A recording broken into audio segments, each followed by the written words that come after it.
friends, because most of us are friends, which is more important than anything. Then to the WTO chairs, I have to do a special mention to Rita Bari, who has been the organizer of all of this, really. So the rest of the chairs, we are with her, but we work a bit with her, but she is the real force. And thanks to Marcela Otero, our undersecretary, and really a fighter for the gender and trade issues. And thank you for all the people who is here. Now we have translation, so I'm going to move to Spanish to welcome all of you to the University of Chile. Quisiera darles la más cordial bienvenida a todos los que vienen desde afuera, especialmente a las queridas cátedras OMC. Muchas gracias, Costa Rica, Perú y México, por estar hoy con nosotros y haber viajado y haber organizado esto conjuntamente. Martín, que está aquí, sabe que una de las cosas que mejor se han logrado es que América Latina hemos empezado a trabajar juntos en muchos temas y a tratar de unificar una voz. Y esta conferencia tiene un poco ese sentido. Con Amrita nos presionamos mucho para hacerlo ahora en diciembre, porque creemos que Gender and Trade es un tema que tenemos que seguir persiguiendo, que tenemos que seguir haciendo el punto. Se nos vienen probablemente tiempos difíciles en materia de hablar de asuntos de gender. Y la gente que There are tough creemos... matters ahead. Sorry. La gente que creemos en estos temas, principalmente como Amrita, creemos que es importante hacer esta conferencia y hacerla en este momento y juntarnos para refrendar el compromiso de hablar sobre estos temas. Y para mí es un orgullo que Marcela sea quien nos ayude a inaugurarla, porque Marcela ha sido una de las que ha peleado por imponer los temas de género y comercio. En la Alianza del Pacífico ha sido una de las, y en APEC ha sido una de las que ha posicionado los temas de Gender and Trade de manera más importante. Así que quiero agradecerles a todos, Judith, Simonetta, Martín, por viajar y a todos los que se han tomado la molestia de venir hasta Chile, que ayer hablábamos con Simonetta, que es a place that is really far. You never pass through Chile to go to another place. You have to go to Chile. And she told me it's like New Zealand, so I feel very proud of it. So we're really happy to have you all here. Welcome to Chile, welcome to Santiago. Y espero que estos 2 días sean muy productivos y sobre todo que nos sigan haciendo estos lazos que necesitamos para seguir hablando y posicionando los temas de Gender and Trade. Ahora yo le voy a dar la palabra a Marcela Otero, agradeciéndole mucho su presencia. Then we will have a speech from the DDG SAN, from the DDG of the WTO. And then we will have the pleasure to hear Nicole Mensa from the WTO, who is a special assistant and advisor to the Director General of the WTO. So Marcela, thanks to be with us, and please the first.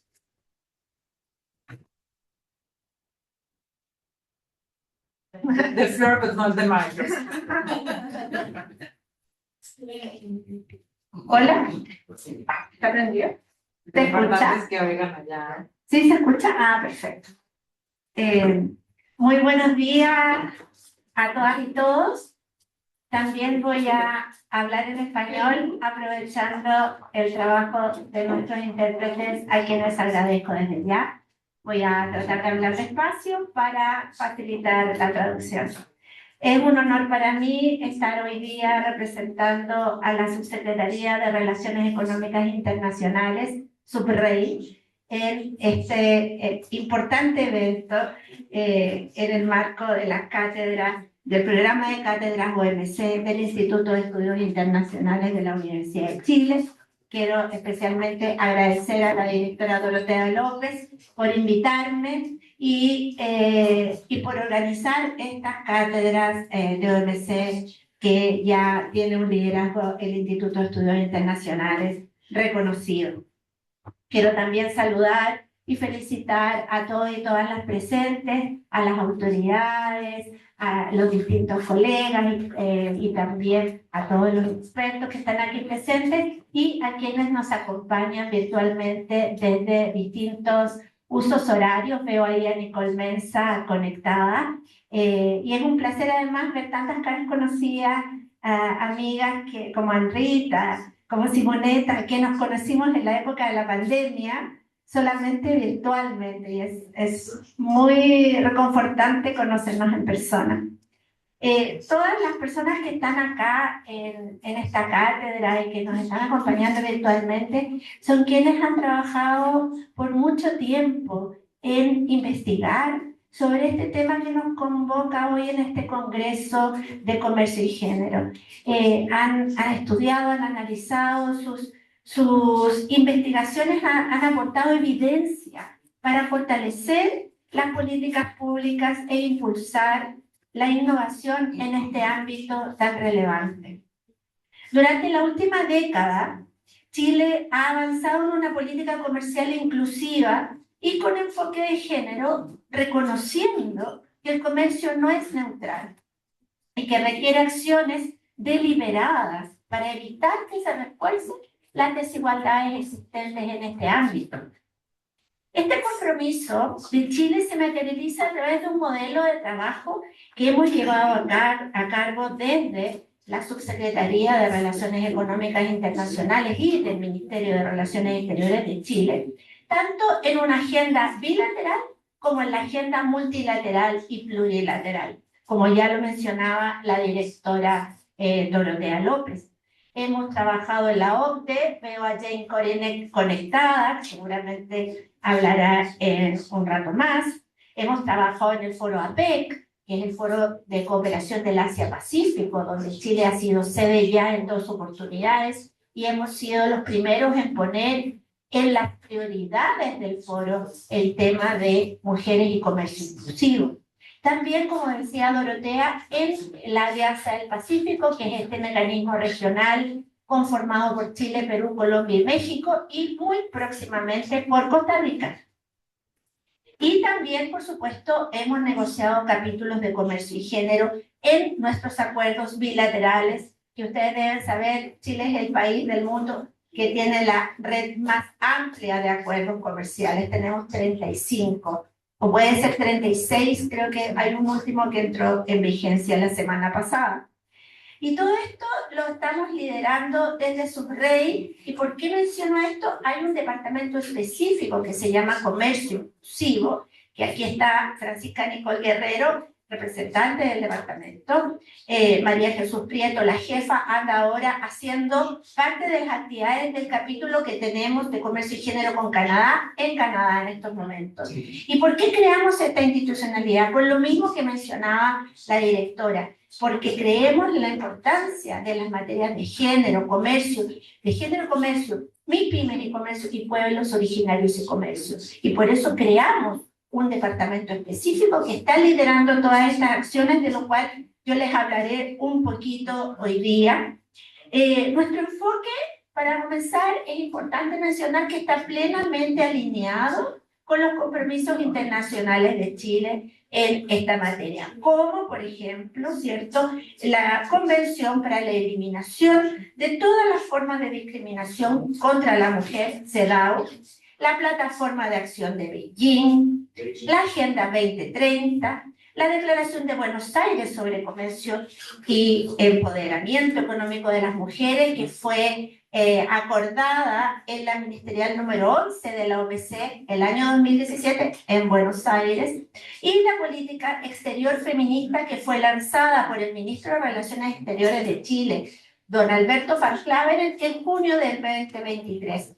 ¿Y por qué les menciono esta política exterior feminista? Porque viene a dar un paraguas, un marco que articula todos los esfuerzos que hace Chile en materia de género, de equidad y género. Lo que abordamos hoy día en esta cátedra es género y comercio, pero la política exterior feminista tiene 8 ejes que incluyen diversas materias en tema de igualdad de género. Un rasgo distintivo del trabajo que Chile ha hecho durante estos años en materia de comercio y género es el constante uso de datos. Y esto es muy relevante para todos y todas los expertos que están aquí, porque los datos son clave para poder diseñar las políticas públicas correctas, sobre todo en esta materia.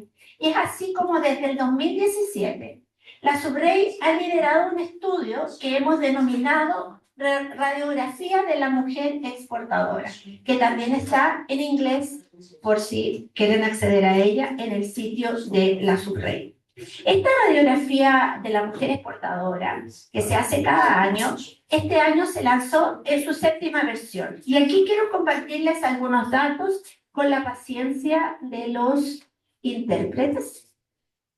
En 2024, Chile contó con 2.542 empresas exportadoras lideradas por mujeres, lo que representa el 30% de las empresas exportadoras de Chile. Como ustedes saben, Chile es un país exportador, básicamente.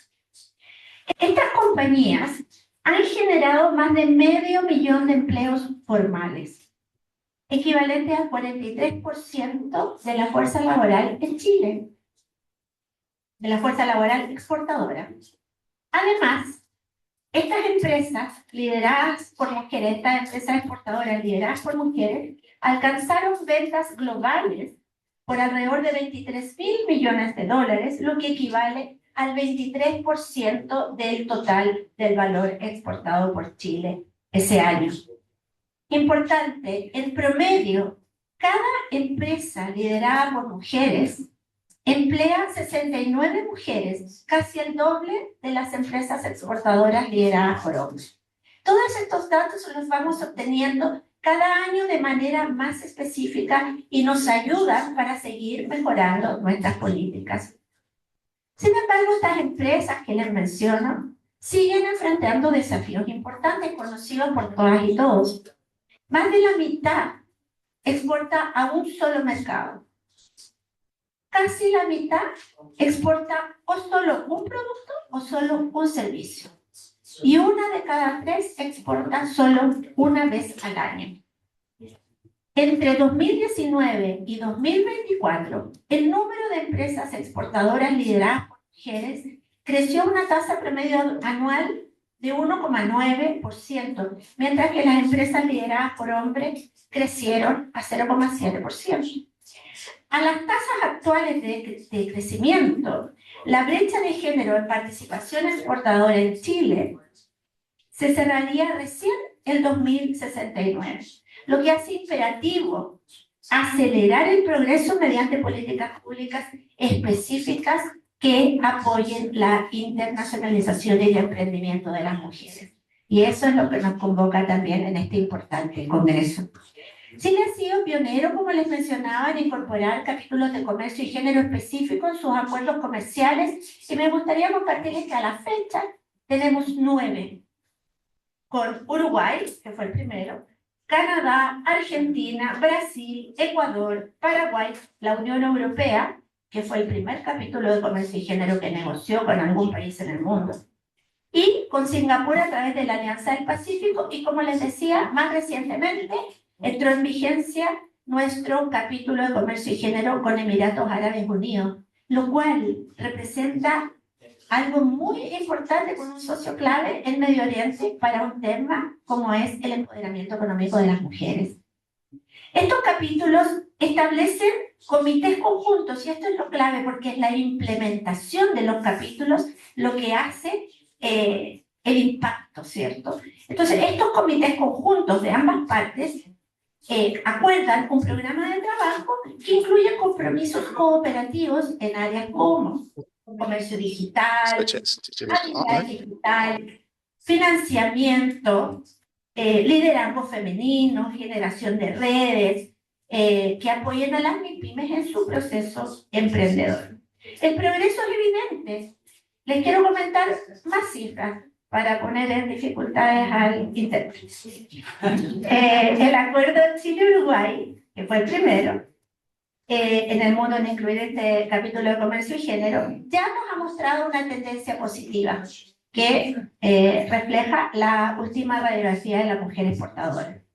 Las exportadoras lideradas por mujeres a Uruguay crecieron a una tasa anual de 7,6% frente a solo el 0,98% en mercados con los cuales no tenemos capítulo de comercio y género. La diversificación de exportaciones aumentó significativamente y los valores exportados crecieron más de un 11% anual. Asimismo, nuestro estudio conjunto con Brasil confirma que estos resultados positivos entre el 2021 y el 2024, las exportadoras lideradas por mujeres hacia Brasil crecieron un 3,8% anual y superaron los 1.400 millones de dólares en exportaciones. Estos hallazgos confirman que una política comercial con enfoque de género, cuando se implementa de manera consistente y respaldada por datos, puede ampliar significativamente las oportunidades para las mujeres emprendedoras. El progreso de Chile en esta agenda se sustenta en una sólida cooperación entre instituciones públicas, y recalco esto porque esto es clave en todos nuestros países. En el caso de Chile, ProChile, que es el organismo de promoción de exportaciones, tiene un programa específico para apoyar a la mujer exportadora en capacitación y en distintos apoyos que se necesitan en el proceso de internacionalización.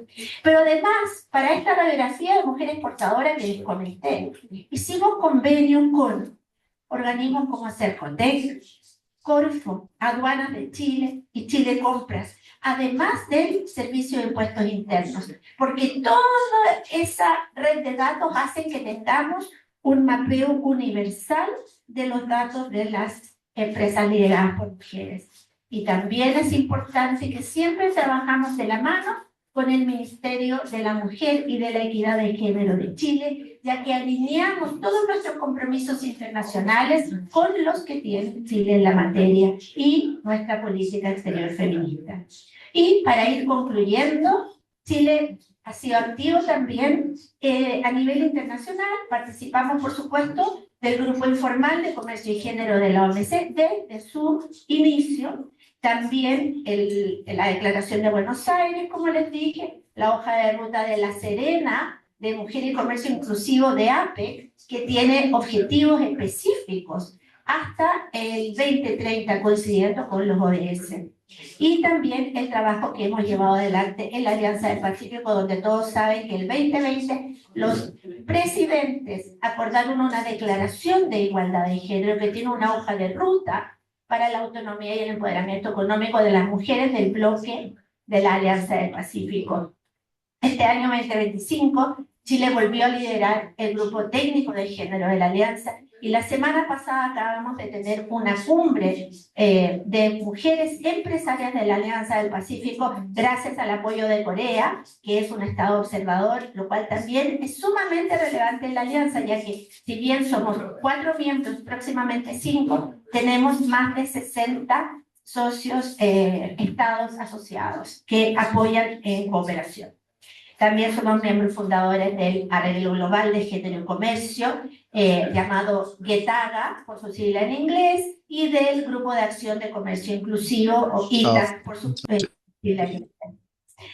Durante estos próximos días, no les quiero contar más de toda la política que ha hecho Chile. Sé que durante estos próximos días en este Congreso abordarán temas centrales que son para todos nuestros países y para estas políticas que les he mencionado, como es la gobernanza de datos, las cadenas globales de valor, el comercio digital, la economía del cuidado y enfoques feministas en política comercial. Estas discusiones que llevarán a cabo ustedes estos días son esenciales para construir un sistema de comercio global que incorpore la igualdad de género no solo como un tema de justicia, sino que también como motor de productividad, de diversificación y de crecimiento sostenible. Les deseo lo mejor en estos días y perdonen si me extendí mucho, pero esta materia, como decía Dorotea, me apasiona y hemos trabajado mucho para avanzar en Chile. Muchas gracias.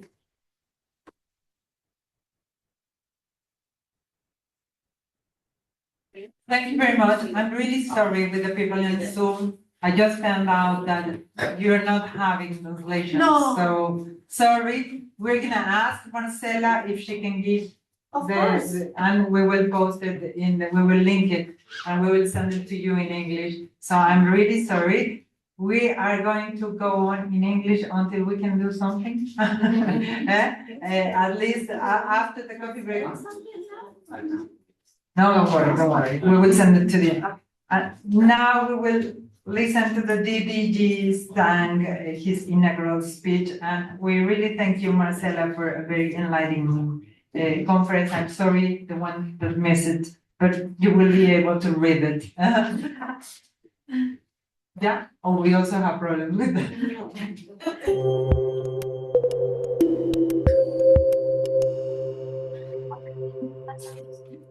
Colleagues, friends, ladies and gentlemen, it's my pleasure to welcome you to this Trade and Gender Congress organized by the WCP chair at the Universidad de Chile. We gather at a time when global trade and the multilateral trading system is facing headwinds on many fronts. In the October 7th update of the WTO's Global Trade Outlook and the Statistics, WTO economists estimate that trade growth is likely to slow in 2026 as the impact of the cooling global economy and new tariff setting.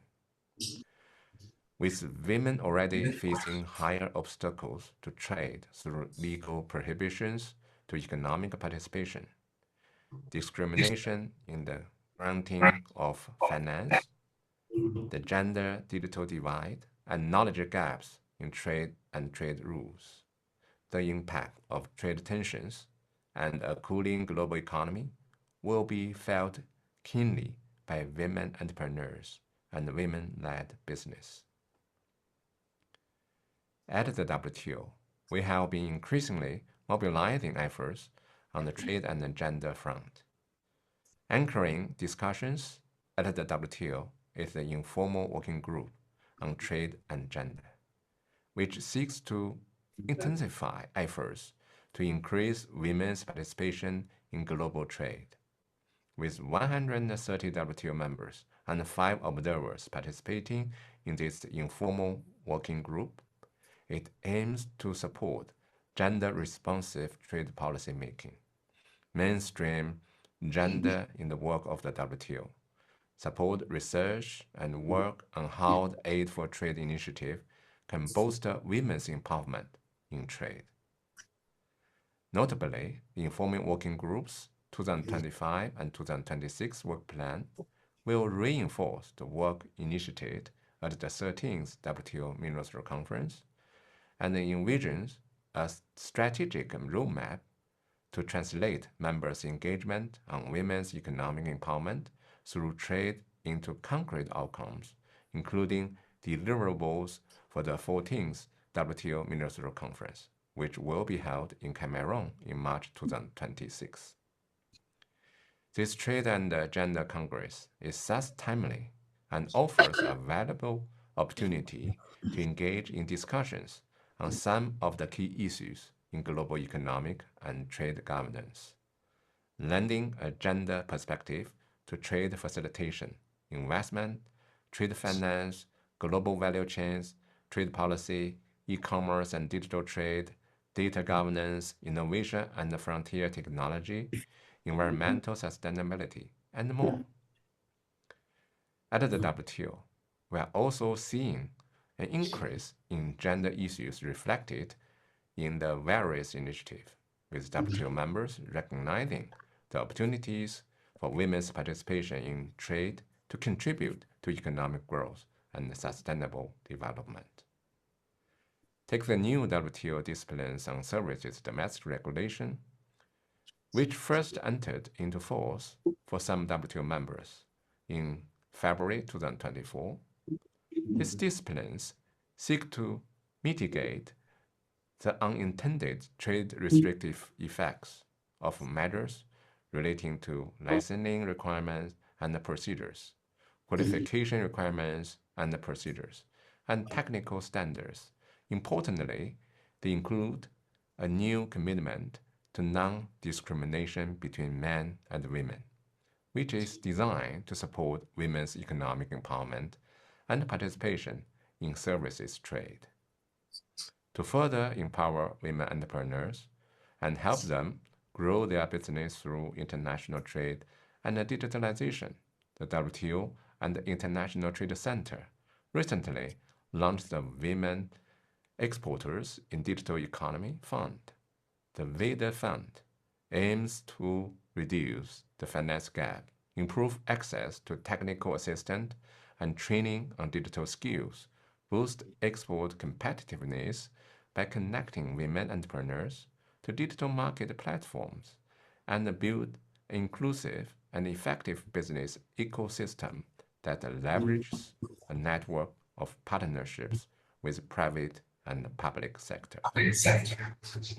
Alongside the WTO Gender Research Hub, which counts the chairs in Costa Rica, Chile, and Mexico among its members, there is so much more that the WCP chairs can contribute to enrich research and discussions on women's economic empowerment in trade.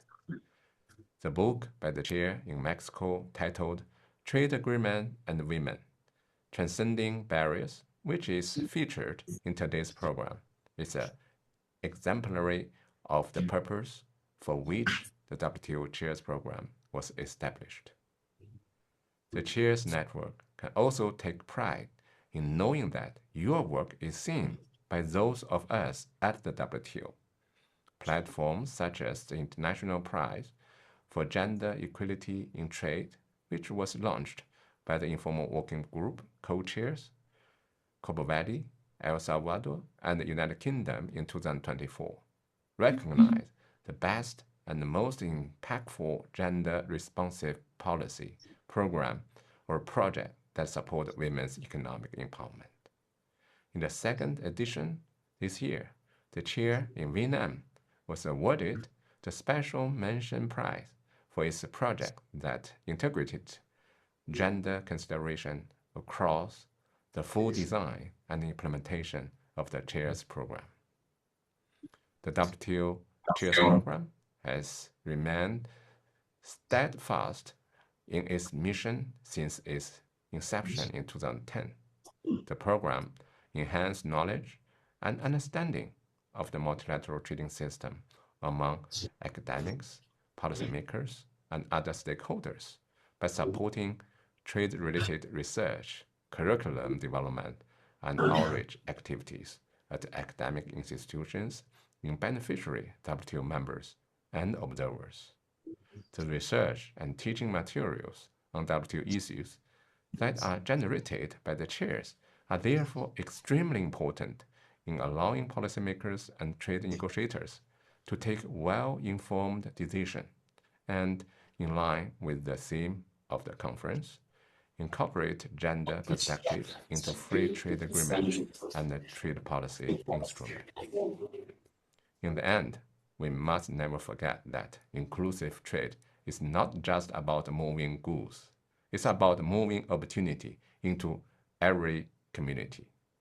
I wish you fruitful deliberations and look forward to the outcome of the conference. Thank you.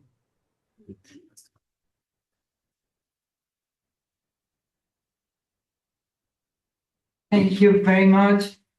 We have been very supported by the VDP San, so he has been in Peru, are also in Costa Rica, so we are really thankful for all the support that he has given to the WTO. And now, Nicole, thank you very much for being with us at this time of the day and for you.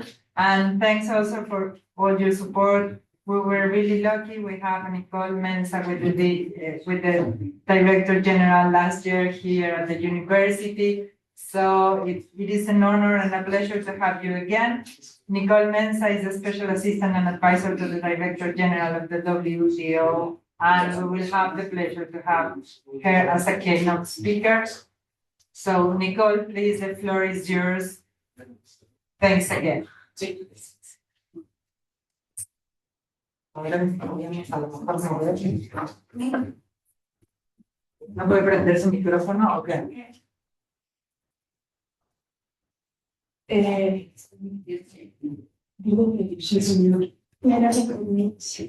You are mute. She's still on mute. She can't unmute her microphone. We have to give her the permission to unmute the microphone. Can you hear me now? Oh, yeah. Yes, thank you. Thank you, Nicole. We'll move a little bit we can see you. Thank you so much. And let me say that good morning to you all, Excellencies, Madam Vice Minister, distinguished professors, policymakers, and friends. It's a little hard to speak after Didi Dijang because he said everything, but I will still do my best. Let me begin by saying how truly sorry I am that I cannot be with you in person in Santiago today. Chile has a very special place in my heart, and it's one of my favorite countries in the world. So as you said, I was there last year and was hoping to be able to make it this year, but unfortunately I couldn't. But maybe one day soon. I always say that Chile is known for its intellectual vibrancy, its leadership in trade policy, and its long-standing engagement with the multilateral trading system. There is so much history, even on the WTO in Chile. And you have a great representative here, where Ambassador Sofia Boza is also a gender champion. It's a real honor to open this important conference today, even from afar. And I want to thank Professor Dorothea Lopez-Giral and my friend Dr. Amrita Barry for this invitation, and also for your sustained commitment to the field of gender and trade. Let me also thank all the WTO chairs who are present today. Many of you have become good colleagues and friends, and the work you do teaching, researching, mentoring, and engaging policymakers, it feeds directly into the evolution of the multilateral trading system. Today's gathering comes at a time of immense pressure on the global trading system and on the multilateral trading system. With unilateral policy action, climate-driven shocks, geopolitical tensions, testing the foundations of international cooperation. And yet, as the DG says, the trading system has been battered, maybe a little bruised, but it's definitely not broken. Around 72%, nearly 3/4 of global goods trade, continues to cross borders on core WTO most favored nation MFN tariff terms. And so most WTO members continue to trade normally amongst one another. The current disruptions, however, underscore the need for far-reaching reform to strengthen the parts of the trading system that are working well, to fix the parts that are not, and to reposition the WTO to better support members to take advantage of exciting new commercial opportunities driven by the digital, green, and AI revolutions. At the G20 Leader Summit just a week ago, there was overwhelming support for the WTO and for reform of the WTO to support growth and development.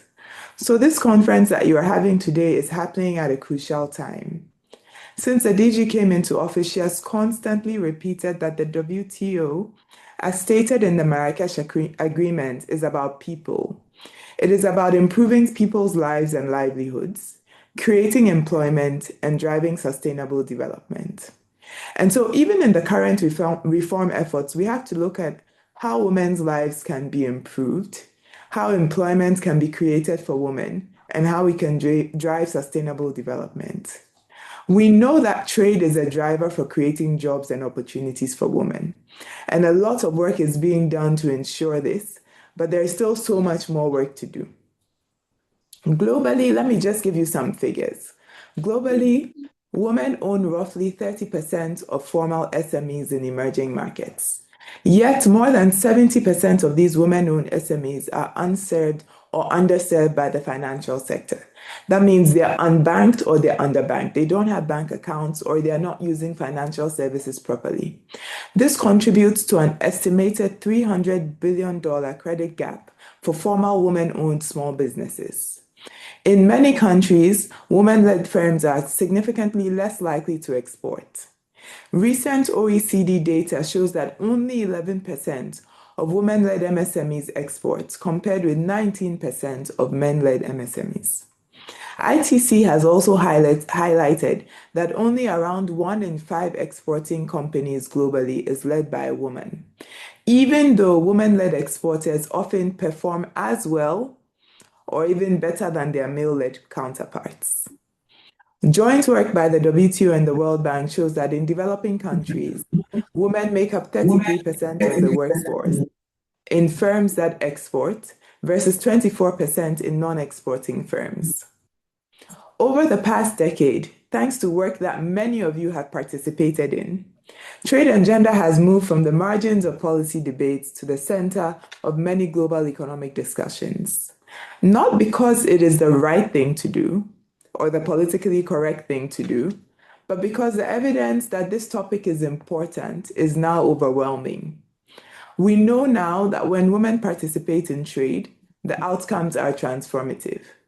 Women-owned SMEs that export tend to earn more, they pay higher wages, they employ more people, and they are more productive than firms that only operate domestically. Women who export also make almost 3 times the income of those who sell domestically. According to the IMF, doubling manufacturing exports in a given country is associated with women's share of total wages, rising from 24% to 30%. The WTO and World Bank found in our research that women are more likely to be employed in export-oriented firms, and those jobs are often better paid and more formal than the alternatives. So we face a paradox today. Trade can be a powerful engine of women's economic empowerment, but women are still systematically underrepresented in the very activities where the gains from trade are highest. This is exactly where your work as scholars and educators comes in. You generate the rigorous, disaggregated, context-specific evidence that helps governments and institutions design trade policies that actually work for women. And that helps institutions like the WTO to reform and to adapt. For me, this is not just a technical agenda. It's a deeply personal agenda. I didn't start out in Geneva or in a multilateral institution. I started as an entrepreneur who wanted to export Ghanaian shea butter to the rest of the world. So shea butter, for those of you who don't know, it's known as woman's gold. It's an oil used for skincare. And I started a cosmetic company, I think 10 years ago, working with over 100 women in northern Ghana who farmed the nut and who produced the shea butter. After selling for a few months in Ghana, I began to ask some questions. How could I export? Who could help me with my company's finances? Loans or grants? Why were there so many barriers to exporting? Why did I have to meet so many sanitary and phytosanitary requirements to export? And then how could I even learn about them? Who could help me apply them? Eventually, I was able to export my goods, and my products started selling in the US in grocery stores and beauty supply stores. But I had even more questions about what effect exporting these goods had on rural women who I worked with. How would this affect their livelihoods? So oftentimes the women would tell me stories about how, because of the work that we were doing, the fact that we were producing the shea butter and exporting, they were able to do so much more. The value of their female daughter's education was now the same of the male son's education. But I wanted to do a bit more research. So this curiosity led me to research at Cornell University, where I conducted fieldwork with over 800 women in the Ghanaian shea butter industry. The data was striking. Women who exported their products earned about 2.8 times more than women who sold only in local markets. They were able to save more, to do more for their families and communities. I also explored the link between empowerment and employment. And I found surprisingly that whilst we would expect that women who make more and export their goods are more empowered generally or more socially empowered, this was only marginally so. They were financially empowered, but when it comes to the social, there was still so much work to do. But to earn 2.8 times more than your colleagues is not marginal. I always joke that I would love to be earning 2.8 times my current salary at the WTO. So this number is the difference between sending a daughter to school or not, between having savings or being one shock away from crisis. That research has shaped my career. Today, as Special Assistant and Advisor to the DG at the WTO and Manager of the Women Exporters in the Digital Economy Fund, I carry those women's experiences with me everywhere I go. Let me say this clearly. At the WTO, trade and gender, or in other words, the way in which trade can transform the lives of women businesses and communities is a priority. This is in large part due to the leadership of our Director General, Dr. Ngozi Okonjo-Iweala, who approaches this not only as an economist, and not only as a gender advocate. Her message has been consistent. When women cannot fully participate in trade, we are not just failing on equity, we are leaving growth, productivity, and innovation behind on the table. Under her leadership, we have seen several milestones, and DDD Zhang has already talked about some of them. The work of the Trade and Gender Research Hub, which many of you are part of. The Trade and Gender Research Congress, which we've hosted at the WTO, which provides a global platform connecting researchers whose work feeds directly into WTO thinking and member policies. Last year, the WTO launched our World Trade Report titled Trade and Inclusiveness: How to Make Trade Work for All. Looking at how the world has been transformed through trade and at how we can use trade and other policies to improve the lives and livelihoods of the people who remain on the margins of the global economy, including women. The inclusion of trade and gender in our WTO ministerial outcome documents. DDG Zhang already mentioned the SDR agreement, the Services Domestic Regulation Agreement, which for the first time had a clause on women and women equality. The WTO now has a trade and gender unit led by Anush Debogosian, who is famous and known by all of you. And she's doing a lot of cutting-edge work. In the unit. The unit continues to work with government officials to build government's capacity to integrate gender into trade policy and negotiations. This year alone, together with partner international organizations, we have had 2 regional capacity building programs supporting member governments in identifying gender biases in trade policies, designing gender-responsive trade measures, and collecting sex disaggregated trade data. We have also supported members with practical skills like export strategies, etc. We are conducting research and implementing programs with members, but also with different international organizations, including the FAO and the ITC. One of the things that I am most excited about and also most proud of is the creation of the WTO ITC $50 million Women Exporters in the Digital Economy Fund. This was an initiative championed by the WTO DG and the ITC ED to ensure that women entrepreneurs, especially in developing countries, can benefit from digital trade through finance, capacity building, and market access. The wide fund is currently operating in Nigeria, the Dominican Republic, Mongolia, and next year in January, we're also going to launch in Jordan. In all 4 countries, we received over 69,000 applications from women entrepreneurs. 69,000. So the demand is huge. Unfortunately, we could only select around 400 women into the program. But even now, we are already seeing results, and our first launches were in August. In Mongolia, after the launch in August, one of our companies, Tulai Bababavgai, who makes handmade felt shoes, gave a report that she's now selling on Etsy USA and a platform called Taobao. She's already achieved her first international sales. So the Y Fund really gives both technical assistance and financial assistance to women. The women are able to to receive grants from $5,000 to $30,000. And they participate in a technical assistance program of 1 year, where we're really teaching them how to connect, the skills that they need, how to build their digital capacity, how to export, and what they need to export. So let me now connect this to the broader scholarly evidence that we have. And here I'm speaking to you as peers in a research ecosystem.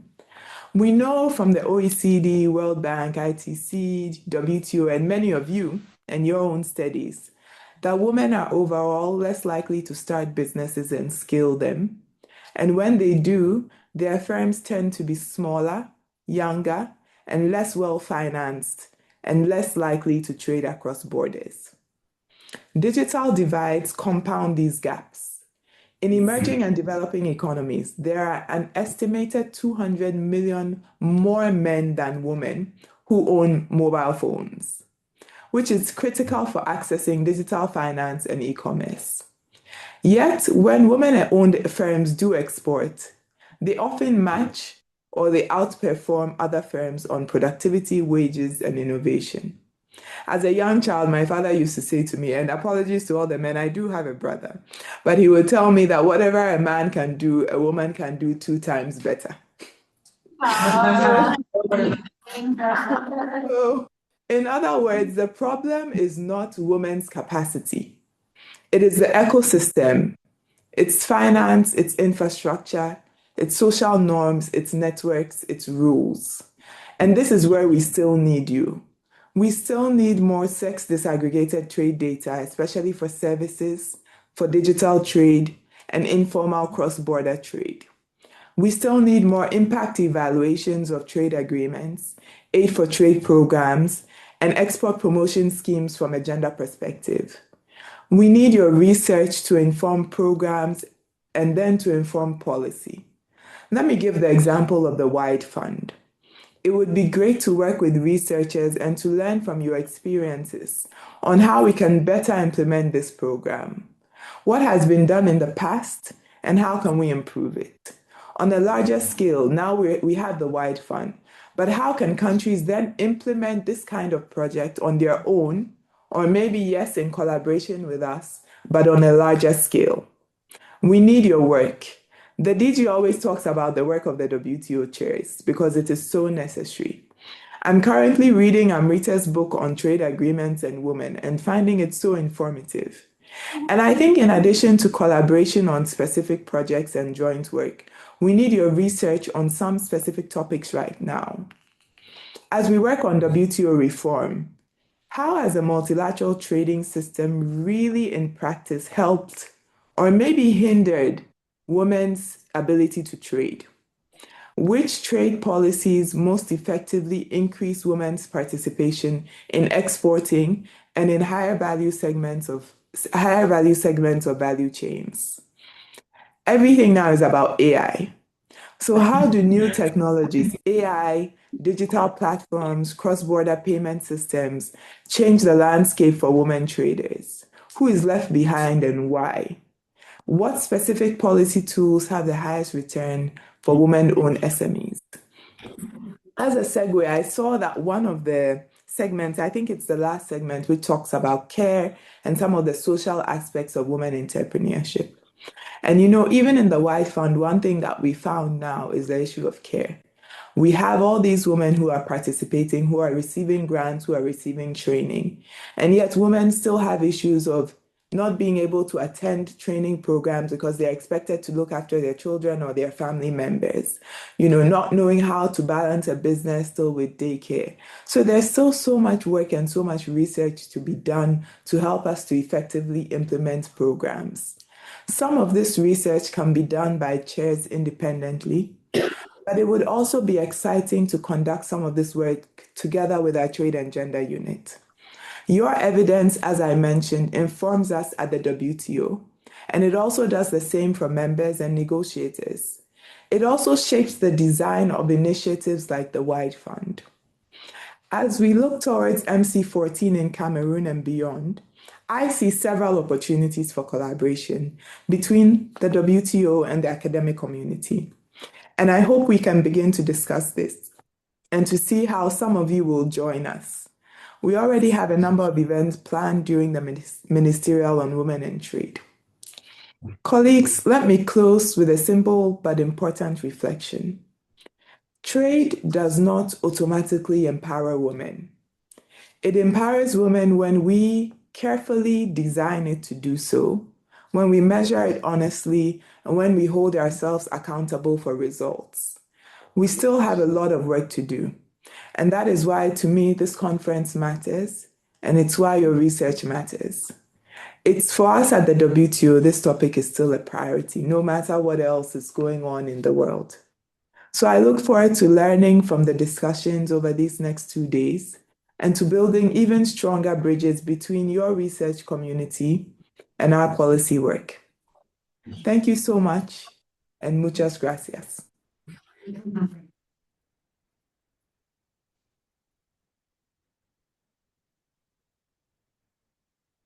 Thank you very much, Nicole.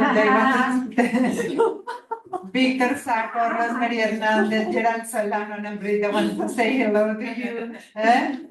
Good to see Thank you very you. much. Really rich for keynote conference, and thanks for giving us the challenges and the possible research agenda. We have a lot of young people over here that they are working, so it's important to have them here and to listen to you all the challenges they can start researching. So, and I'm sure all your insights will be really important for the rest of the conversation. And thanks for being with us. I'm going to move on to another gender champions, because Nicole is a gender champion also, to another gender champions with ambassadors. I know Ambassador Bosa has to leave for another conference. So we are really happy to have Ambassador Sofia Bosa, who is from this house, is what I'm really proud of. She is part of this institute, and she's the permanent representative of Chile to the WTO. Ambassador Patricia Benedetti, who is the permanent representative of El Salvador to the WTO, and Ambassador Emmanuel Ivanov Duran, who is the permanent representative of France to the WTO. I really thank you for being here and for all the commitment to advance on women economic empowerment from multilateral, regional, and national perspective. And we sent you some questions, but we really want to hear to you the experience of your country, the main challenges, the opportunities. How is the WTO contributing? How do you see the lessons, the cooperations, the opportunities? So please feel free to tell us whatever you want and to speak to the young people and to the people who is here. I promise you there is people. I see the camera is also the camera is also not showing the people who is in the room. I'm sorry. That's the university advantage. So Ambassador Bosa, the floor is yours. Gracias, Sofía, por estar aquí. Muchas gracias, directora. Well, I'm very happy to see so many familiar faces of cherished colleagues and friends, and those that I assume are behind the camera. And well, first of all, congratulations and thank you, Director Lopez, and thank you and congratulations, Professor Bari, for organizing this event together with your teams. And also, I want to say hello to dear friends that I have there in the room, Professor Sacco, Professor Hernandez, Professor Solano. So I'm very happy that I can be part of this event, even from Geneva. So I will try to touch upon two issues. First, why, from my point of view, I think it is important to include women in trade policies. And second, what has been Chile doing here at the WTO? Because many of the things that Chile has been doing on gender and trade has been presented already by Director Otero. Very, very good presentation, very complete. So I will elaborate more on what we are doing here at the WTO. So first of all, indicating that in my opinion, including women's concerns and interests in trade policies is not just a matter of equity, but a critical economic imperative. And I think I follow what Nicole has already said. Indeed, data highlights significant structural gaps that, if addressed, could unlock substantial growth and diversification. So I will mention some examples of why this is essential based on the evidence available. First, the missed potential due to low women-led exports participation rates. This indicates that the benefits of internationalization, such as higher productivity, better quality jobs, and innovation, are not reaching a significant portion of the entrepreneurial population. So integrating women is essential to expand the base of exporting companies and diversify the export offer and supply. Second, there is a massive disparity in access to capital. Women-owned SMEs account for 34% of the total SME finance gap, estimated on $1.9 trillion. So this gap isn't just about a lack of funds. It comes from non-financial barriers, such as lack of asset ownership, lower social mobility, and gender bias in lending. Also, women-owned mid-sized firms often fall into a trap where they are too large for microfinance, but considered too risky for traditional commercial banks. And third, trade policies often treat all SMEs as the same, even when women SMEs operate differently. They tend to be smaller compared to male-owned firms, and because they are often smaller and have less capital buffer, they are disproportionately affected by tight financial conditions and crises. Also, informality rates are higher, and formalization is a critical step for inclusion, especially for international trade. So integrating women-led SMEs into formal trade systems fosters indeed more equitable economic opportunities. And last, about examples of areas where it is needed to work and where we understand how gender and trade interact, I think I want to echo something that has been already mentioned and something that is very much related with the work that is done from the academia, which is the data blind spot. As Director Otero mentioned, in the case of Chile, we're having more and more data, and the radiografía de la mujer exportadora, I think that's a very good example of how to understand.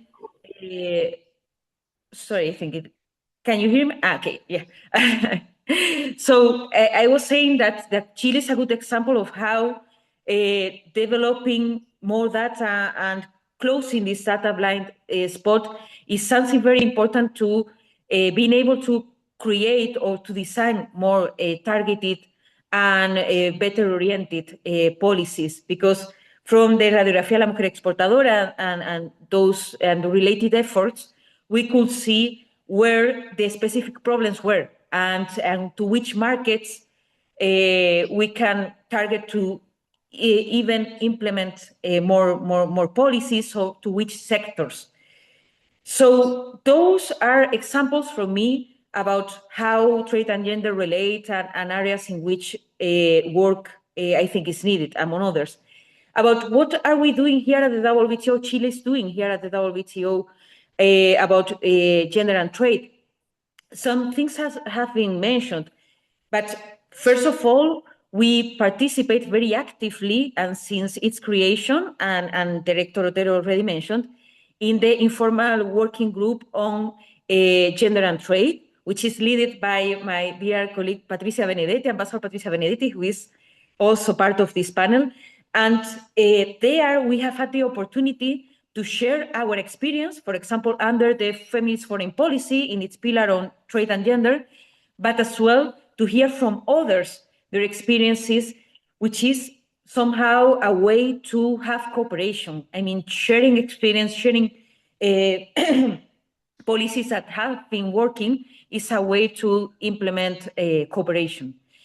And as well, we were very vocal and lead it also with El Salvador and other countries, the effort to have a paragraph on women participation on trade, women empowerment, and trade.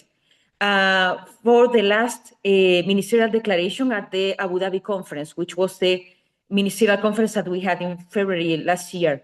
So for the first time, there was a paragraph from the ministerial declaration agreed by the 164 members that addresses the relevance of women participation in trade and instructs the organization to do more efforts on that. So we are very proud that we could be part of those efforts. As well, we have been very active on all the deliberative opportunities that we have had here related to trade and gender. One of them has been mentioned by Nicole, which was the Congress on Trade and Gender that we had a couple of years ago. And also we had some researchers from the Institute here with us. But also last year, we had another conference on gender, youth, and trade, in which we participated very, very actively. So also not only exchanging experiences or the negotiating function, but also we have tried to take advantage of the deliberations under this organization. And finally, I would like to mention something that to me is especially relevant, which is that Chile participated very actively, and particularly myself and my TPR, Olivia Cook, we participated very actively in the creation of a network of women that work on trade issues here in Geneva, in international Geneva. And that has been a very, very nice space in which we have shared common problems, concerns, interests, and somehow it has been a safer space, we can say, to do that. Because if we look at how things were just 10, 20, or 30 years ago, women were not very much in the leading positions related to international affairs and especially to trade affairs. So today, I think we are changing that. It's much better than in the past, but it's still not enough. So through that network of women on international Geneva, on trade issues, we are trying to somehow boost that incorporation. And we have had some initiatives as, for example, mentorship programs with young female delegates.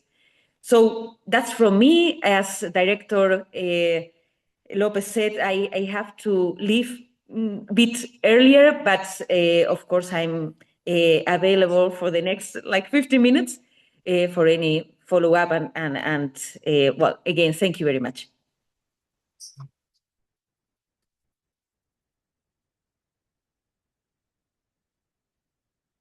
Thank you very much, Ambassador Sofia Bosa. We all know about your gender champion work at the WTO, and she has invited many times to the women's WTO chairs to share, complaining the not Victor and Gerald.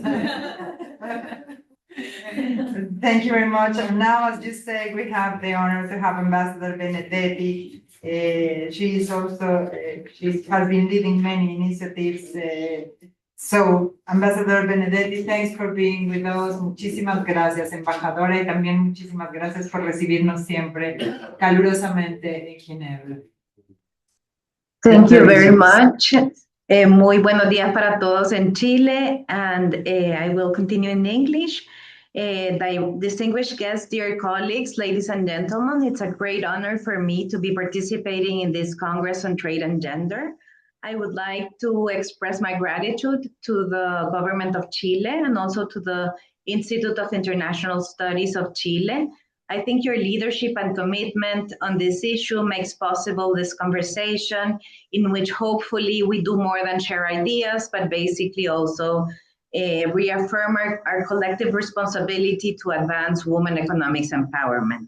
So I will also touch upon two issues, one which has already been discussed by Sofia a little bit, which is why it is important to include women in trade. And the second point is basically to share some experiences, both at the national level and international level, of what we have been doing on this area. Probably before going into the policies and frameworks, I would just like to share with you some important data. I think it's important to give some context on where we are and what are the challenges. According to the WEF, using current trends across 148 economies, it would take about 123 years to achieve full global gender parity. I think this is important to keep in mind to stress the importance and the urgency of the work that we are doing.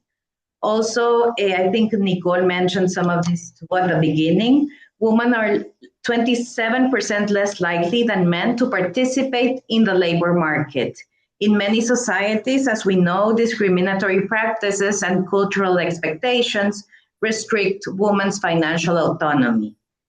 Also, nearly 60% of women work in the informal economy, often without legal protection and opportunities to grow. I think these statistics reveal what millions of women live each day. They represent the vendor selling food in a local market without access to credit, the mother who works 2 informal jobs while caring for her children, the entrepreneur lacking the adequate finance or capital, as well as certification to exports. And I think it's important to stress that these are not just numbers, they are stories of resilience, but also stories of exclusion. And I think understanding this reality is the foundation of today's conversation. So now turning to the central question, why must women be fully included in trade, and why must trade policy intentionally integrate gender perspectives? I have 3 points here to make. The first is that gender equality is a basic principle, one that unfortunately we have yet to fulfill. As we know, women across Latin America carry a disproportionate burden of unpaid care, which is one of the topics that will be addressed in this Congress. The OECD confirms that women in the region perform twice as much unpaid care as men, and definitely this shapes their entire economic trajectory, reducing their time for paid work, entrepreneurship, or skills development. Across the world and also in our region, many women run small businesses or participate in informal trade from their homes. These activities, unfortunately, rarely translate into specific economic benefits. And as already mentioned too, there's no access to formal credit, there's few opportunities to scale up, and little chance to reach the international markets, which is something that we are trying to help with in the informal group of trade and gender. So the second point is basically that gender equality makes perfect economic sense. The economic argument, I think it's very compelling. If women participated in the economy at the same rate as men, it could increase global GDP by trillions, according to McKinsey. Also, reducing the gender participation gap by 5.9 percentage points can raise GDP in emerging economies by 7.7, according to the IMF. These are just some examples of how the participation of women in trade makes perfect economic sense.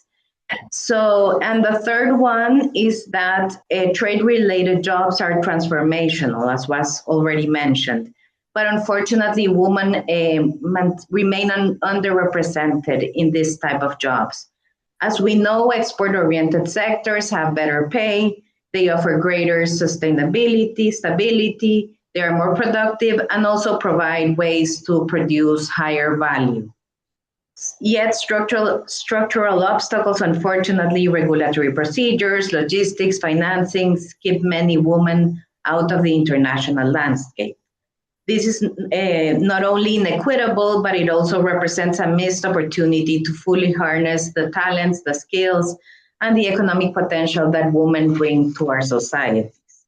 So very briefly on what we are doing to change this landscape, unfortunate landscape.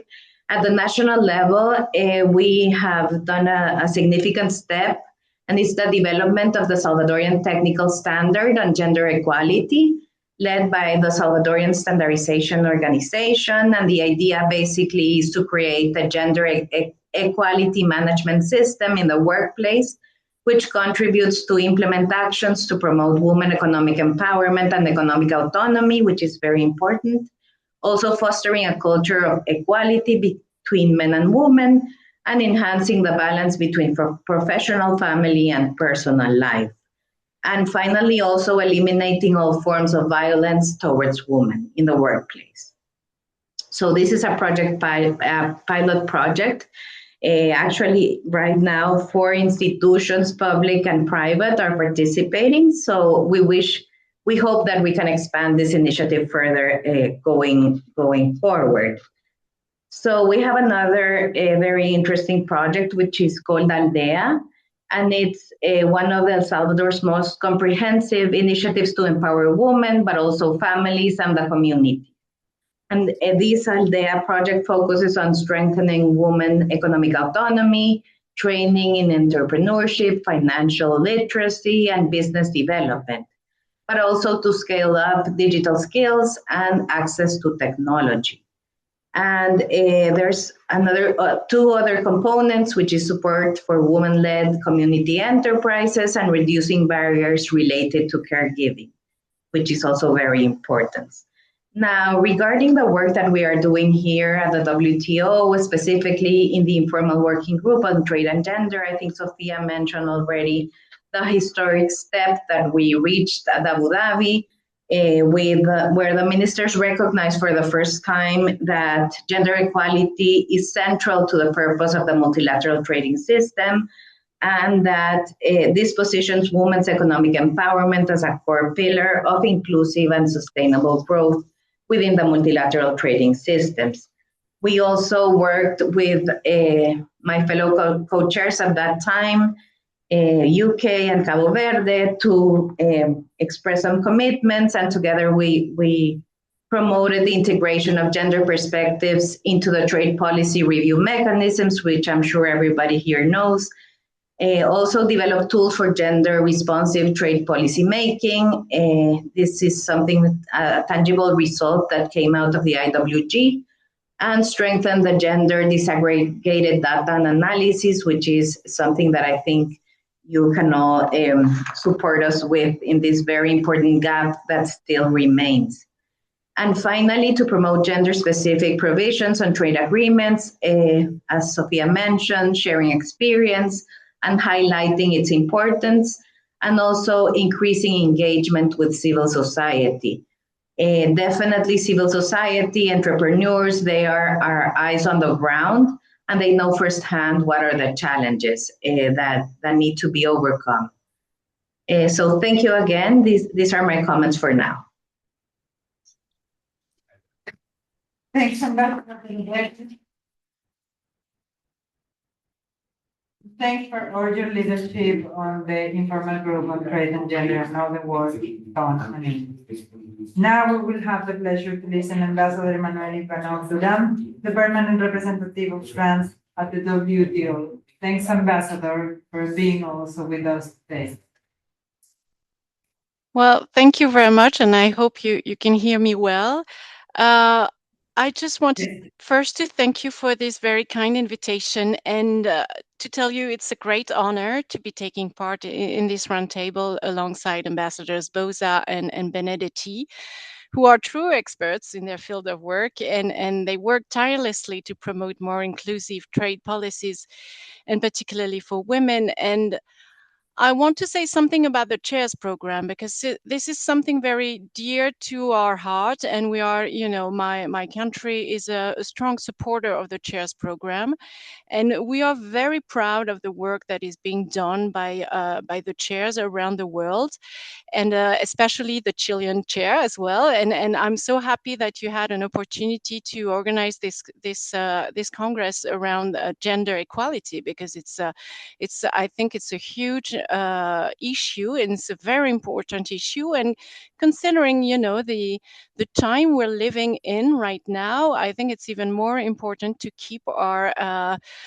to keep our work going on these very important issues regarding women and trade. And so congratulations on the organization of this Congress. And so far I've heard only very interesting things, and a lot has been said. So, you know, I was about to say that I'm not an expert in business management. I'm not a researcher, and I was thinking right away, this is very feminine to apologize for not being something. So I will not apologize for that, but I will give you maybe I will try to shed some light on the subject from three different perspectives. Trade policy first, public administration, because I was heading a huge department in France, and of course the perspective of a woman as well, and being a woman representative here at the WTO. And so first of all, a lot has been said, and I agree with what Nicole, Sophia, and Patricia have said about, you know, the space women need in trade policy, and the empowerment of women in trade policy as a very, very important issue. And, you know, I've always worked on these issues at the Ministry of Economy and Finance. And though we focus on economic performance, on figures, and on levers that allow a country to be more competitive, it is undoubtedly in my country's interest, and it is in the interest of many others, to double the number of, you know, exporting companies, broaden our product range, increase our opportunities in highly competitive markets. But this also involves products designed by women, businesses run by women, and on products that also meet needs of women. And we've encountered, and we've looked at the figures, and there is so much more that can be done. And maybe lately, if you allow me to give you a few examples of what we're doing at the national level to support women businesses and their integration in the economy. And, you know, throughout my career, I've observed that women not necessarily participate in trade on equal terms. And as it has been said, they encounter more barriers, they receive less training, they have more difficulty accessing financing, and this is a key issue, I think. And they are less likely to engage with the international market due to cultural and structural barriers. So it would be illusory, probably, that these imbalances will correct themselves. They will not. We therefore need proactive policies such as gender-responsive standards and instruments that support women, as well as markets offering products that genuinely meet their needs at affordable prices. So, and let's not forget the digital transition and the growth of services, which present a significant opportunity in this regard. And we have a duty to empower women to innovate, because they can innovate. They can create solutions that cater to their needs and participate fully in these transformations. So, and, you know, as a head of an administration, I had to deal with gender issues on a regular and daily basis, as you know, and we made some huge progress in my administration on gender issues, and we are moving definitely in the right direction. But what is more interesting, coming from a Ministry of Economy and Finance, is that we started to recognize that economic policies are not neutral. They have a gender-specific impacts, and this is why we are increasingly integrating, you know, this dimension into the evaluation of public policies and support mechanisms for entrepreneurship. And this is quite new, and I will come back, maybe if you allow me, a little bit later on a few more specifics. So, but we are doing gender budgeting, for example, and it involves analyzing public expenditure and revenue in terms of its impact on women and men.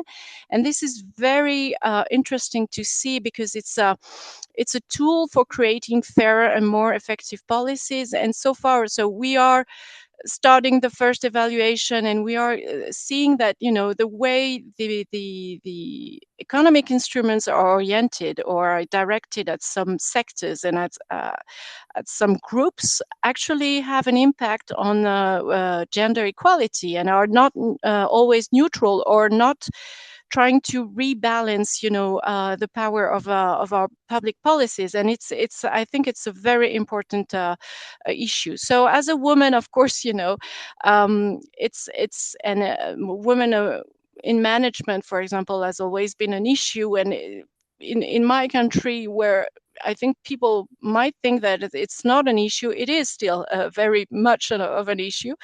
And so that's why it's great to be around, you know, such a group of ambassadors. And so we have to every day, you know, to try to enabling women to fulfill their potential, to contribute to economic and social life, and to build their future with the same opportunities as men. And you know, don't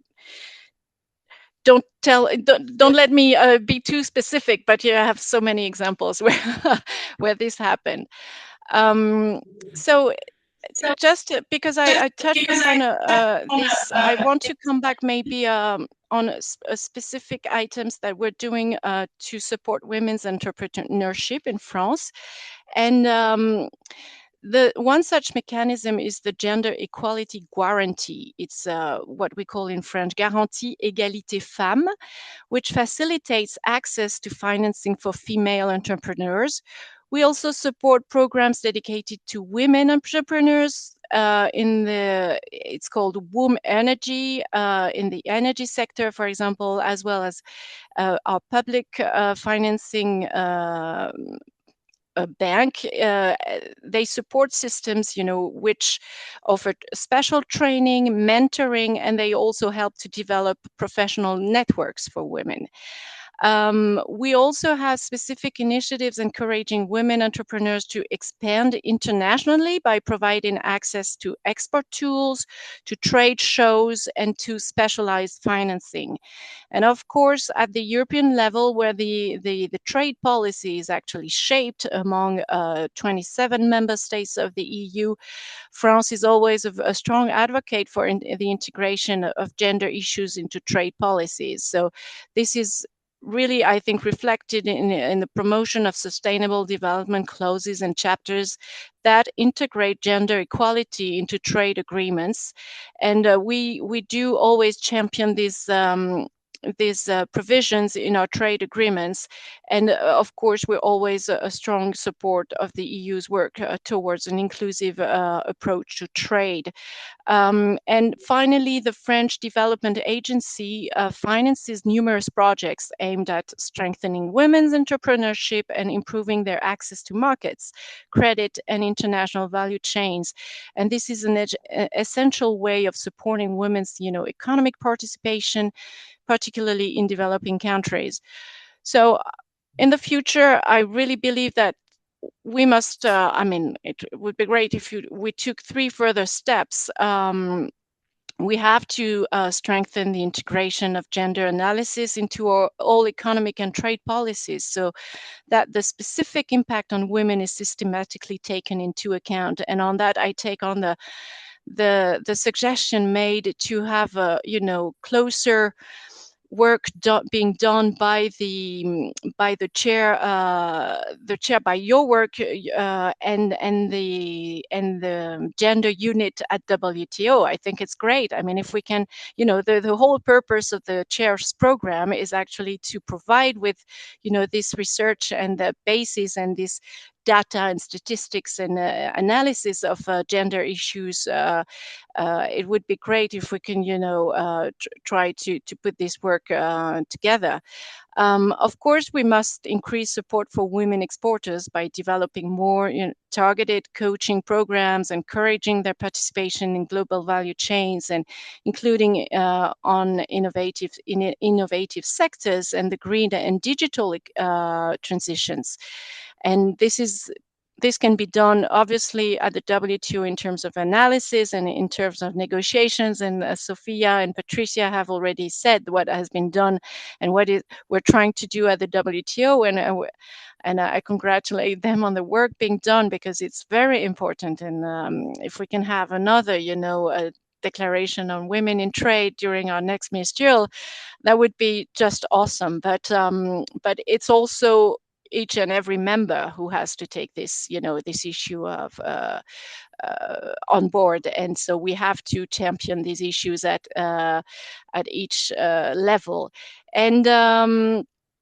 And so we will, and the last one is of course supporting the work of the WTO and international coalitions, and just as I said, to promote a trade framework that creates real opportunities for women. So I won't be much longer. I just want to thank you, because it's a great opportunity, and we really do appreciate the work being done by your chair on this topic. It's super relevant right now. It's very important to keep the work going on, and if we can help to create bridges with decision makers, policy makers, and the WTO in particular, that would be I think a great avenue to follow. Thank you very much.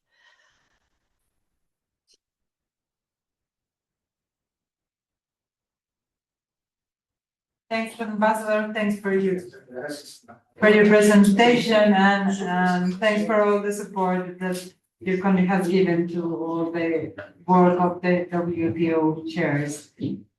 So now we still have Ambassador Ivanov Duran, Ambassador Benedetti, Nicole Mensa, and Marcela, and we still have like some minutes for some questions. So I think it's a pleasure to have such leaders here, and so please, I open the floor for questions, for comments, or also in the Zoom. Okay. I don't know if you want to stand up here so they can see you.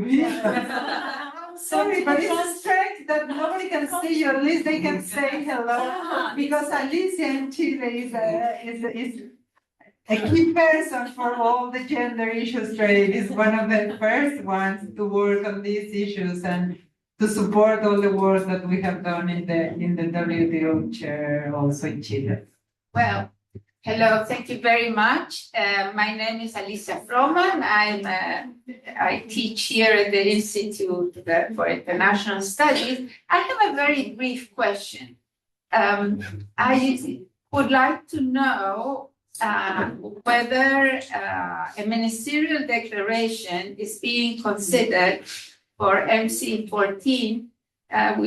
Many of us were rather frustrated because that did not happen at MC30.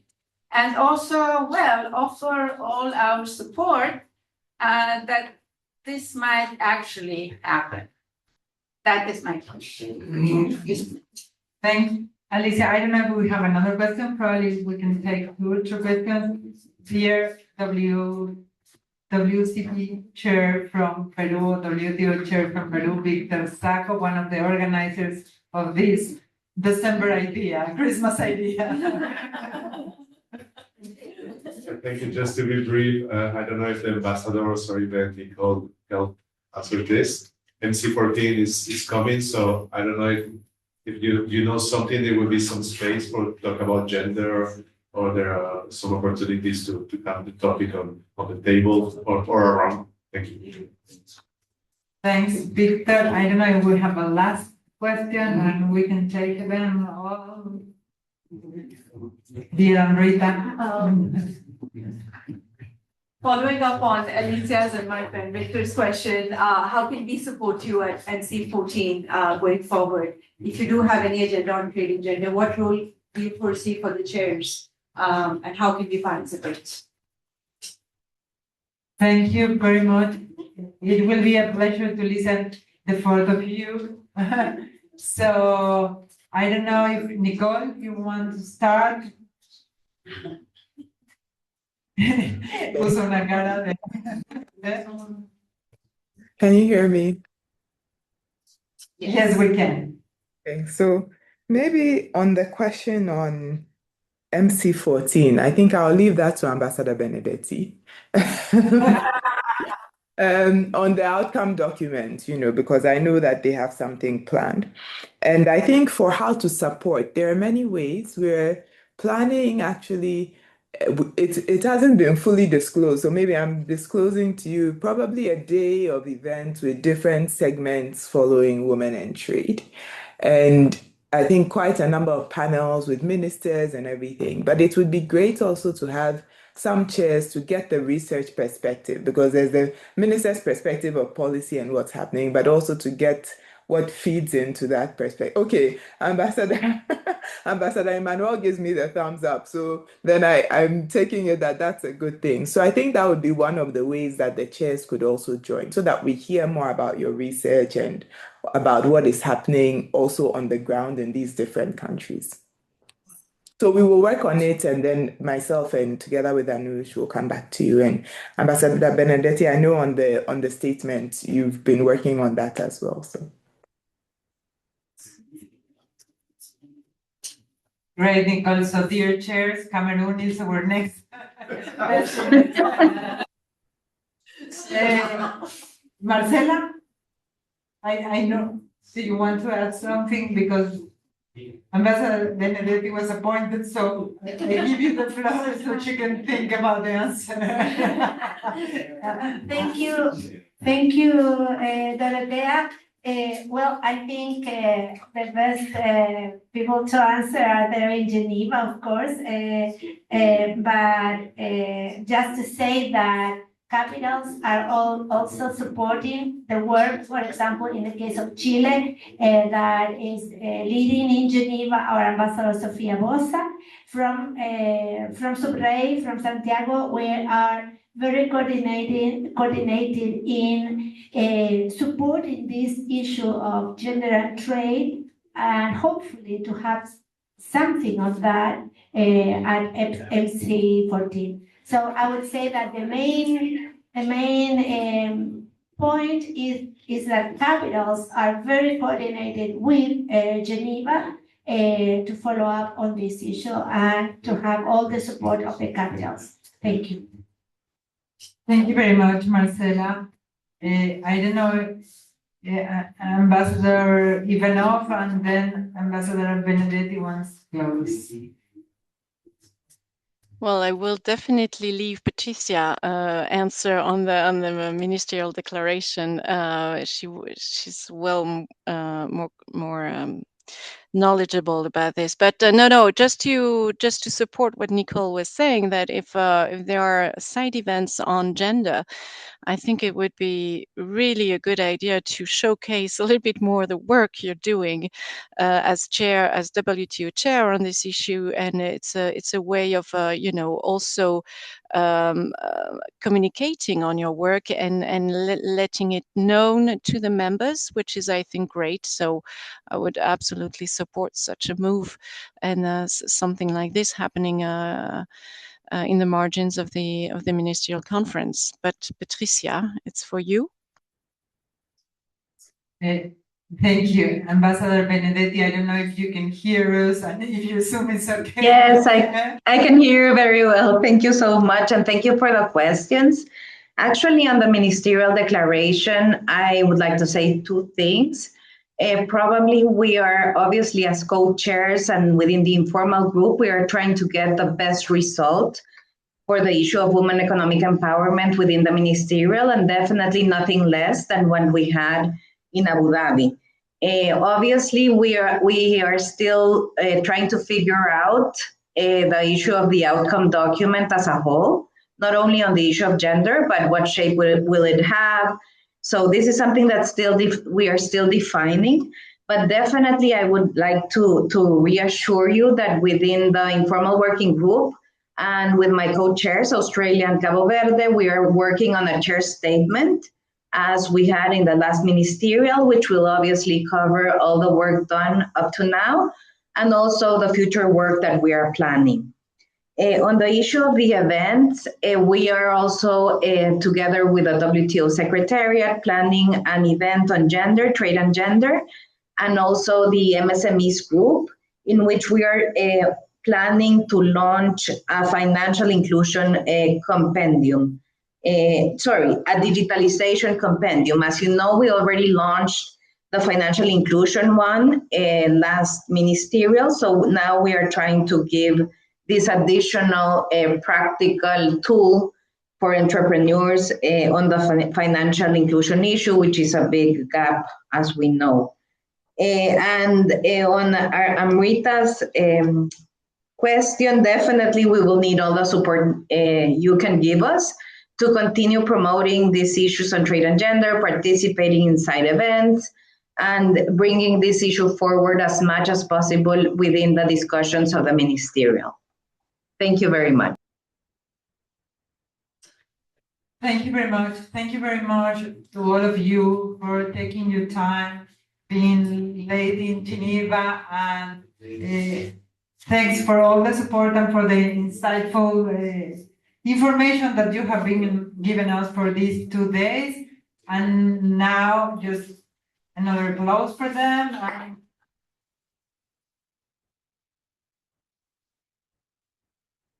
Also to the Undersecretary Otero for being so long with us, because normally you come and say hello and then you run. So I'm proud that you stay here with us. And now we invite you to a short coffee outside. I'm sorry for the Zoom ones, but we leave you to go for a nice dinner. I hope so. And thank you very much for all.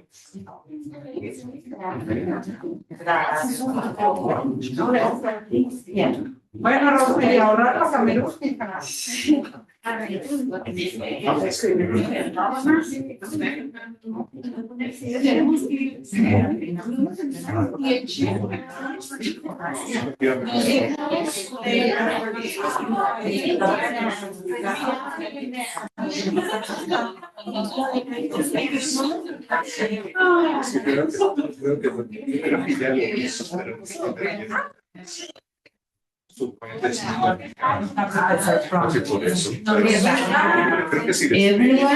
the coffee will be in the backyard. You can leave through the door at the end.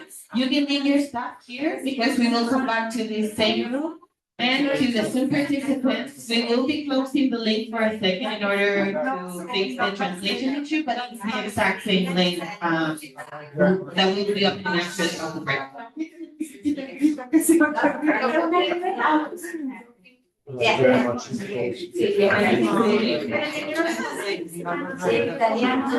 Let's go for a coffee porque tenemos very few time. Está como todo.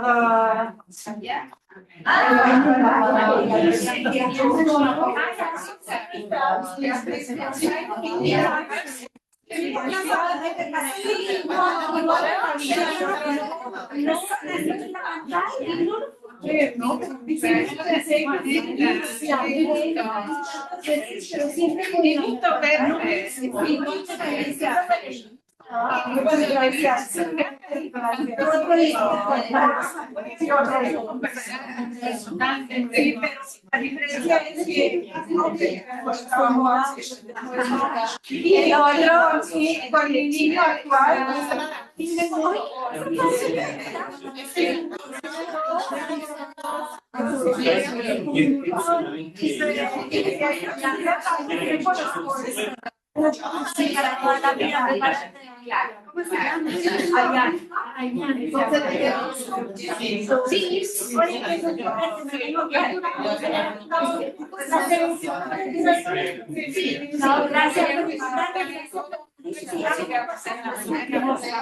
gracias.